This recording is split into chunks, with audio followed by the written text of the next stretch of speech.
¿Qué tal? Muy buenas, bienvenidos nuevamente a El Laberinto, nuevo programa, nueva semana, muchas colas, la crisis que está. Vamos a hablar sobre eso, vamos a hablar sobre la educación, vamos a hablar sobre territorios indígenas, vamos a hablar sobre la situación en el Consejo Municipal. Hay muchas cosas para comentar. Empezamos el programa de la semana.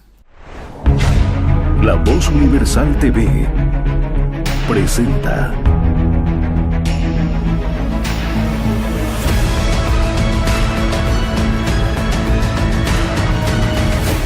El Laberinto con Andrés Canseco.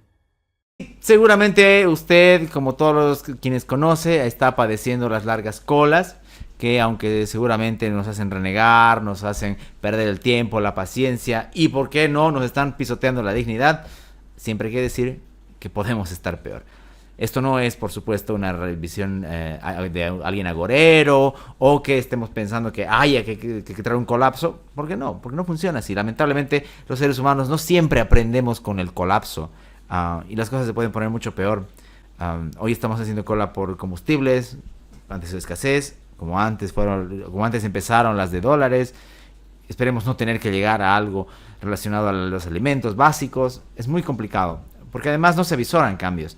Puede salir en una reunión con sus cómplices el presidente y decir: tenemos estas medidas, estos paliativos, o algunas cosas absurdas como las clases virtuales o horario continuo que no solucionan en nada el problema. Puede mentirnos hasta el cansancio lo del presidente de YPFB diciendo que ya se solucionará, que las colas se reducirán. Pero aquí es donde entramos al tema en cuestión. ¿De verdad los políticos son los causantes? Sí. ¿Pero por qué tienen esa cabida?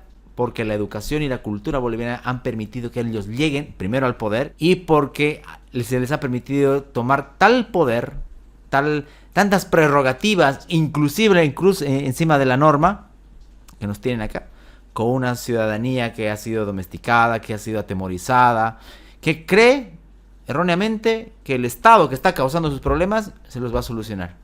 Y cuando ese no es el camino. Vemos con espanto cómo están las cosas, pero a la vez vemos cómo la gente tiene miedo de hablar de liberalización, de ajustarse a los precios internacionales. Hay miedo de aquello. Entonces no se visora un cambio de paradigma. Y tampoco va a haber cambio de paradigma cuando algunas de las personas que deberían estar encargadas de la educación y de más bien generar una nueva mentalidad son quienes quieren darle prórroga a este sentido. Y volvemos al problema de la educación entonces. Dirigentes del Magisterio de la Paz dicen que ante la crisis ellos proponen estatizar recursos naturales, la agroindustria y la banca. Es decir, que no basta con que estemos enfermos, sino que nos quieren patear en el piso y encima inocularnos mayores enfermedades. Esa es básicamente la metáfora de estos dirigentes. A mí me llama mucho la atención, porque unos comentarios que podía leer en redes sociales, como el dirigente de nombre José Luis Álvarez, este dirigente del Magisterio, que ya se nota que tiene algunos años en la dirigencia, es tan ligero, tan suelto de lengua para pedir estas cosas. ¿Y cómo habrá gente que le siga la corriente? Y peor aún, cómo ha habido generaciones que han sido educadas por estas personas. Y no solamente porque no se le puede entender a veces bien cómo habla, que es otro problema, sino además porque estas ideas verdaderamente son arcaicas, son retrógradas y además son peligrosas. ¿Por qué uno podría decir que hay ideas, discusiones, debates que pueden quedarse en lo anecdótico? Pero esto es real. Estamos hablando de personas que no tienen la capacidad de identificar los problemas en este país, como es el gran poder que tiene el Estado y el control que tiene sobre la economía, porque además quieren darle más. Si nuestros destinos dependieran de estos pseudoeducadores, porque los vamos a poner en esa categoría, estaríamos verdaderamente fritos. Y es peligroso, insisto, porque esta misma gente que alucina con las revoluciones, que cuando salen a marchar tienen al Che Guevara en sus banderas, en sus pancartas, es la que forma las generaciones. Se les hace creer, ni siquiera pensar, sino creer, a muchos estudiantes, pequeños, adolescentes e incluso universitarios, que el único camino es la revolución, lo popular, el nacionalismo, que los empresarios son los perversos, que el trabajador siempre es noble y que el Estado debe tener esa tendencia socialista o estatista. Sueñan con revoluciones como la cubana, o quizás como la rusa. Muchos de ellos son varios bolcheviques en su interior, aunque muchos no saben ni siquiera lo que es bolchevique. Pero ahí están, dirigiendo al magisterio, movilizándose y pidiendo estos absurdos. Alguien me podrá decir, y con algo de razón, que no importa lo que digan estos tipos, porque nadie les tirará mucha atención. En lo político, es probable. Pero esos tienen alumnos. Tienen estudiantes que los siguen y que día tras día, mientras ustedes están trabajando, mientras ustedes están ya sea pagando educación privada o inclusive en la pública, peor todavía, con nuestros impuestos sustentándola, estos están formando a las generaciones del futuro. Y les están diciendo que el camino es más bien del socialismo. Terrible. Porque no solamente es una cuestión de la crisis y que con estas ideas se puede poner peor, sino además no habrá una salida. Porque quienes hayan sido educados hace 15, 10 años por estas personas son votantes el día de hoy. Ya votan en la elección de agosto. Y votan con toda esta herencia perversa que les han dejado estos dirigentes. Es triste porque más allá de que uno pueda oponerse solamente por la cuestión ideológica del liberalismo contra el socialismo, otra cosa que fomentan estos es la intolerancia. Ustedes, algunos de los que ven, seguramente no lo recuerdan. Incluso, posiblemente no habrían ni nacido.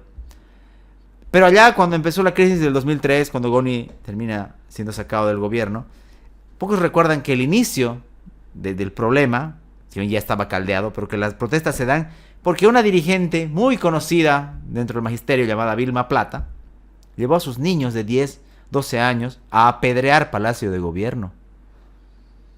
¿Qué será de la vida de esos? Ya no son niños, ya deben ser mayores, inclusive, que yo, algunos. ¿Recordarán que fueron manipulados por una profesora para ir a apedrear Palacio de Gobierno? ¿Habrán seguido el camino de lo revolucionario, contestatario, antiimperialista, etcétera, etcétera? ¿Habrán sido, en todo caso, más adelante dotados de las herramientas para ser críticos con estas cosas? ¿O habrán seguido el camino del adoctrinamiento? Uno puede encontrar en la literatura y en la ensayística boliviana varios análisis sobre la educación identificada como un problema. Entre ellos está, por supuesto, el gran libro de Mariano Baptista Gumucio, La educación como forma de suicidio nacional. Pero por otro lado también hay todavía esta vindicación de la escuela popular, comunitaria y demás, que está reflejada en todo caso en la Ley Nacional de Educación Avelino Ciñani. Lo triste, más allá de debates educativos que son tremendamente importantes y aterrizando en la realidad, es que esos estudiantes en algún momento pasan a ser ciudadanos, pasan a ser votantes, pasan a elegir los destinos de este país, y ya vemos cómo las cosas no son precisamente las adecuadas, porque son esas elecciones, esas decisiones, las que nos han llevado a este punto de crisis, y a los que, por mala fortuna, todavía quieren seguir yendo dirigentes como los del Magisterio de la Paz. Uno pensaría que con todas las herramientas que hay en el siglo XXI, la información, los medios de comunicación, el internet y demás, habría cierta manera de contrarrestar algunas estafas. Y no nos referimos a lo que le pasa a las personas que terminan siendo estafadas por WhatsApp o que terminan dando sus códigos bancarios, que también es terrible, por cierto, sino a cuestiones más grandes y más dignas ya ni del surrealismo, sino del realismo mágico latinoamericano, pero en la peor versión. Cosas que parecen sacadas de novelas, de las que en realidad tenemos que sufrir como ciudadanos. Y es lo que tienen que sufrir en este caso algunas comunidades indígenas. En estos días, un gran trabajo del periódico El Deber, se ha hecho una investigación acerca de un estado ficticio que les alquila tierras a indígenas bolivianos por 1000 años. El famoso estado ficticio, Estados Unidos de Kailasa, ha ido por varios países, no solo por Bolivia, Paraguay, Ecuador, e inclusive dentro de Bolivia por varias regiones, haciendo esta especie de convenios mediante los cuales se entregaba una suma de dinero a las comunidades a cambio de que ellas les cedan esos territorios. ¿Para qué? No lo sé. Además de que estos son toda una estructura internacional que se aprovecha del desconocimiento de la gente, hay cómplices, dirigentes de comunidades que son los que hacen el enlace, plenamente conscientes de que esto no es algo legal, no es algo correcto, y que después terminan siendo inclusive personas que amenazan. Una de las personas que ha realizado esta investigación a la que nos referimos es una periodista del Deber, que ha recibido amenazas mediante mensajes justamente por haber sacado a la luz toda esta cuestión del estado ficticio de Kailasa. La periodista es Silvana Vincenti. Uno puede imaginarse que muchas cosas en este país, uno puede darse cuenta de que es surrealista, pero de verdad está tan cerca de lo patético, tan cerca de lo absurdo, que no tiene cabida. O sea, ¿dónde está toda esa cuestión del Estado protegiendo a los indígenas? Que la prioridad de la identidad, que las tierras... Mentira. ¿Alguien duda de verdad de que no tienen algún cómplice en el poder? Estos famosos Estados Unidos de Kailasa. ¿Alguien duda de que no tienen un nexo con el poder político que los avala, que los protege? No tenemos las herramientas y el conocimiento para decir quién o quiénes. Pero está claro, no se actúa así en un país si no se siente impunidad. Si no se encuentran protegidos, no harían eso. Es más, uno puede googlear un poco y va a encontrar que hay actuaciones, como decía, de ellos en Paraguay, donde han sido expulsados. Pero resulta que aquí no. Y uno puede ponerse a pensar, porque en estas cuestiones hay que pensar mal. No es equivocado pensar mal aquí. ¿Cuántas veces no habrán hecho lo mismo? ¿Cuántos tipos, ellos u otros, no habrán venido a este país y habrán firmado acuerdos aprovechándose de la ignorancia de las personas, del poco control del Estado? ¿Cuántos?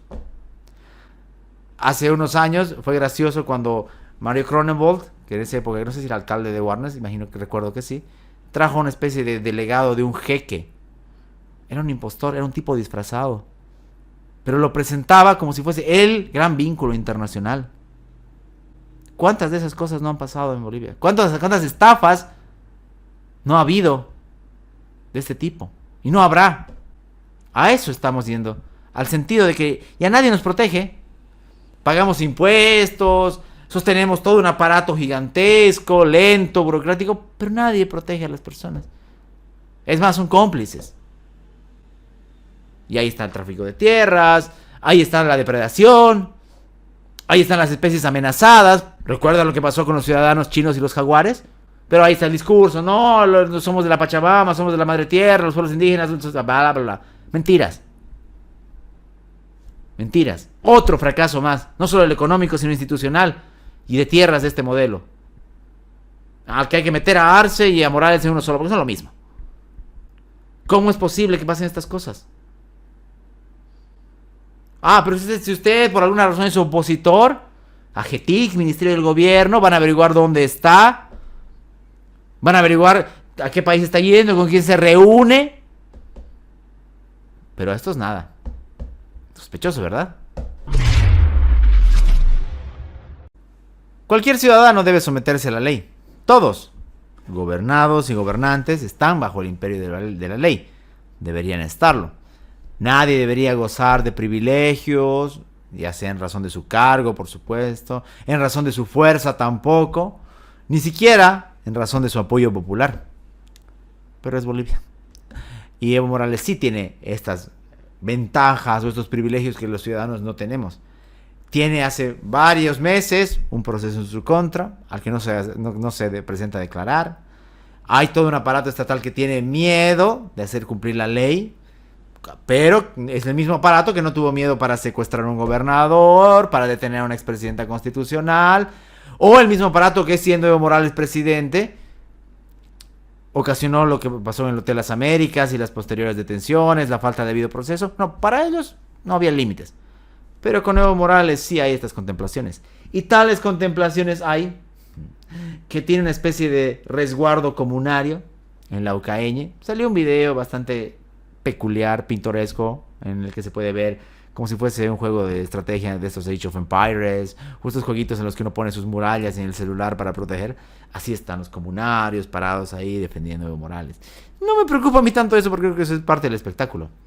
Lo que sí me preocupa es que ¿ustedes creen que este es el resguardo? No. El resguardo real son personas armadas, son grupos violentos, son grupos de respuesta, entrenados para estas cosas. Y ya lo vimos hace algunos meses. Y volvemos a la pregunta, ¿por qué hay un privilegio? No solamente un privilegio para la persona, sino un privilegio en el territorio. ¿Qué clase de republiqueta hay en este país? Al que la policía, el ejército no pueden acceder. O no quieren hacerlo. Vaya a saber cuál es la verdadera respuesta. Pero ahí están, impunes. Y la salida de algunos personeros de gobierno es, no, es que está ahí recluido, no hay peor castigo para él que eso. No, la ley es la ley. Y no se cumple. Insisto, alguien de la oposición haga algo y va a ser detenido de la peor manera. Algunos inclusive faltando al debido proceso. Y algunos, en el peor de los casos, recordando hasta el archipiélago Gulag. Para los que no lo recuerdan, el archipiélago Gulag es la obra no más notable de Alexander Solzhenitsyn, en el que se cuenta, entre otras cosas, además de las torturas, las detenciones ilegales que se vivían en la Unión Soviética. Hay capítulos en los que si uno lo lee, es como si estuviera en Bolivia. Policías, militares entrando a las 3 de la mañana, gente escondiéndose, es básicamente eso. Pero para otros no. Para otros, fotito, sigue haciendo su programa de radio, nadie puede entrar, nadie puede decir nada ahí adentro. No hay políticos de otra tendencia que puedan hacer campaña ahí porque resulta que hay que pedirle permiso al territorio.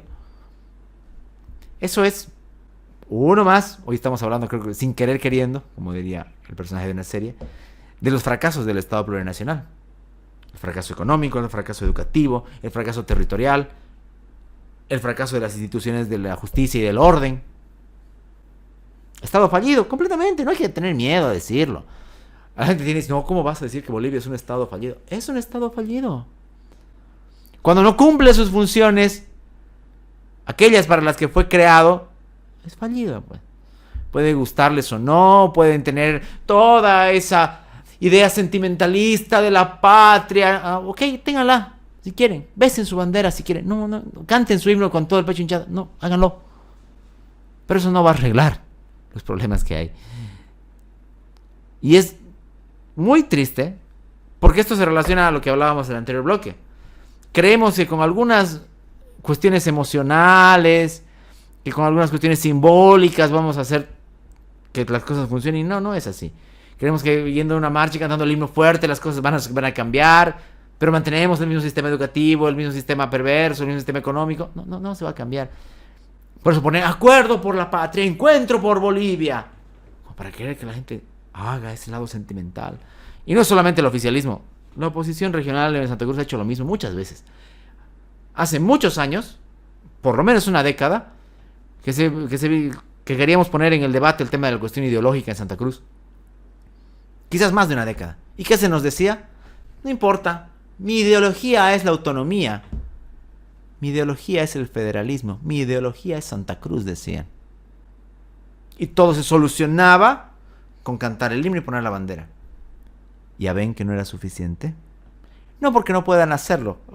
Pueden amar lo que gusten, en su libertad. Pero no es suficiente. Eso no dotó a la clase política hoy vigente y a la ciudadanía de herramientas y de conceptos para entender esta crisis y para darle solución. Por eso es importante.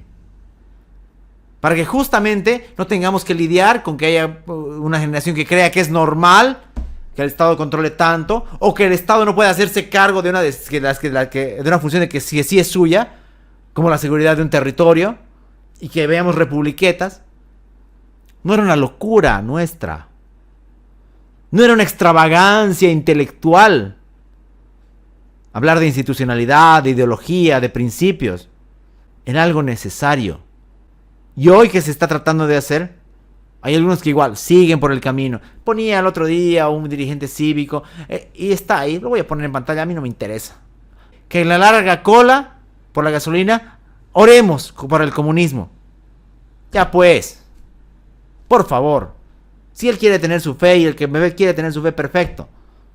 Pero si vamos a pensar que con oraciones se va a solucionar esto, estamos muy mal. Basta de eso. Después se dicen opositores y terminan haciendo cosas igual de absurdas. Superemos eso. Y si de verdad queremos que estas cosas como estas republiquetas del Chapare, como esos territorios tomados, no haya más, identifiquemos los problemas reales. Hagamos que la gente se dé cuenta. Discutamos. No es con un video de 1 minuto ni con un post que se va a solucionar. Es en las casas, en los lugares educativos, en las instituciones, para que así no tengamos que soportar ese tipo de republiquetas o ese tipo de privilegios ante la ley que tienen algunos, como Evo Morales, y como también los tiene la gente de Luis Arce. Ustedes han visto que durante los últimos meses la presidenta del Consejo, Silvana Mucárcel, ha sido bastante contestataria con las actuaciones del alcalde, que es de su propio partido. Sin embargo, parece haber una especie de rebelión, más allá de los intereses que tengan. Es una rebelión institucional, por supuesto. Ni siquiera se lo contaría como rebelión. Es independencia de poderes. Porque así como el Estado hay el gobierno ejecutivo, el gobierno que es el ejecutivo, y hay el parlamento que es el legislativo, igual en el municipio es lo mismo. El consejo es un órgano aparte, no depende de la alcaldía. Es otra cosa que a veces no se les enseña a la gente. Igual en la gobernación está el gobernador y está la asamblea departamental, que es independiente. Son aparte, no son barras bravas, no son lamebotas, o no deberían ser lamebotas de los ejecutivos. Y más allá de esto, la presidenta del consejo, empezando por el tema del transporte y otras cuestiones, ha cuestionado, valga la redundancia, al alcalde. Y ahora ha salido el vocero del alcalde a decir que ella debe dejar su curul porque se lo debe al alcalde. Hay que recordarle a este funcionario al que le pagamos todo su sueldo, y que habla bastante extraño además, a veces no se le entiende, y que tiene un pasado del que hay que hablar otro día, que los concejales también se eligen por voto popular. Los concejales se eligen también por otra franja. Arriba se elige el alcalde y abajo, aunque esté en la misma columna, aunque tenga el mismo color, usted puede votar cruzado o no, puede votar en línea. Y entonces elige por los concejales de una lista, y así es como se elige. La mayoría de la gente en Bolivia tiene esa tendencia a votar en línea, pero porque quiere, porque puede también haber voto cruzado. Entonces no le debe la presidenta del consejo ni ningún concejal su puesto al alcalde. Estuvieron en alianza, fueron del mismo partido. Ok, otra historia. Caso aparte es que el hijo del alcalde sea concejal, digamos. Eso más bien, eso es todavía peor. Ese es otro tipo de degradación moral, porque aunque la ley lo permite, es completamente antiético. Pero volviendo a lo de esta presidenta del consejo. Ella ha dicho que no va a renunciar porque este curul le pertenece a ella, a la gente que votó, y punto. Ok, me parece correcto. Más allá de que yo no soy simpatizante de ninguno de estos políticos, es lo correcto. Pero ¿dónde está lo que me produce escozor? Que estas cosas ya pasaron en Santa Cruz de la Sierra. Hace años, cuando hubo la elección de gobernadores y de alcaldes, en todo caso, se eligió también concejales, y el partido de Percy Fernández ganó, tenía mayoría en el consejo, y aparecieron los que se denominaban concejales rebeldes. De aquellos que dan en actividad Mamen Saavedra, que fue su primera gestión como concejal en aquella época, estaba Cibele Ortiz, estaba Leonardo Roca, estaban un par de personas más que el nombre no los recuerdo, inclusive el presidente del consejo en aquel momento, que se decidieron hacer algo similar a lo que está pasando ahora. Es no hacer caso al alcalde porque está haciendo las cosas mal y oponerse como institución independiente, un órgano independiente. ¿Y qué pasó? A través de una maraña judicial, a través de una tramoya, se los despojó de sus cargos y asumieron los suplentes que eran leales a Percy Fernández y Angélica Sosa. Esto con la complicidad de concejales de los que no eran rebeldes, entre ellos Desiree Bravo. Les quitaron su curul por oponerse al alcalde. Así hay que decirlo. Así fue. Y como les digo, me llama la atención porque mucha gente tiene todavía esa debilidad por hinchar el pecho de Percy Fernández, decir que respetó la ley, que era buen alcalde. Para mí no lo fue. Santa Cruz para Todos, el partido de Percy, engendró a Johnny Fernández. Johnny Fernández fue concejal de Percy Fernández, por si no se acuerdan. Lo que estamos viviendo, varios de los problemas, no todos, porque algunos los creó Johnny Fernández, pero muchos de los que tenemos en la ciudad son herencia de Angélica Sosa, por lo tanto herencia de Percy Fernández. Porque el consejo debe respetarse. Porque como les decía, no es una caja de resonancia, como dice un amigo, ni una barra brava de la alcaldía. Es un órgano independiente. Es un órgano incluso más plural que la alcaldía, que el ejecutivo. ¿Por qué? Porque representa en sus 11 concejales a la población, a la minoría, al que ganó, incluso al que no nos cae, porque el MAS también tiene concejales. En algún momento tuvo muchos más, por fortuna no tantos. Los concejales no solamente están para hacer TikTok, tienen muchas funciones. Y una de ellas es precisamente hacer respetar su institucionalidad. No dejemos que estas cosas ocurran, porque ya han pasado. Y de otra vez vamos a normalizar que los alcaldes se metan en los consejos. Hay municipios que es absurdo. Bacopa tiene 11 concejales de 11 en el Alto. Manfred tiene 7 de 11. Absurdo. Está mal diseñado ahí el tema porque debería haber respeto a la minoría. Bueno, discusión por otro momento. Pero acá no. Acá no se llegó a ese nivel. Entonces los concejales tienen que ser un equilibrio para el alcalde. Por eso es que se revisan los contratos. Por eso es que, y por eso también viene la molestia de UCS y de Johnny Fernández, porque hay una sentencia que establece que el residente que devuelve al consejo la potestad de fiscalizar los contratos que firma el alcalde. No querían ser fiscalizados. Querían hacer lo que les venga en ganas y que el consejo los fiscalice. Así son. Por eso, aunque a mí particularmente hay personajes en el consejo que me provocan urticaria, debo reconocer que como institución, como órgano, deben ser respetados. Entonces, no hablemos de democracia, no hablemos de Estado de Derecho a nivel nacional, si por aquí mismo en casa nos están queriendo ver de nuevo la cara de idiotas.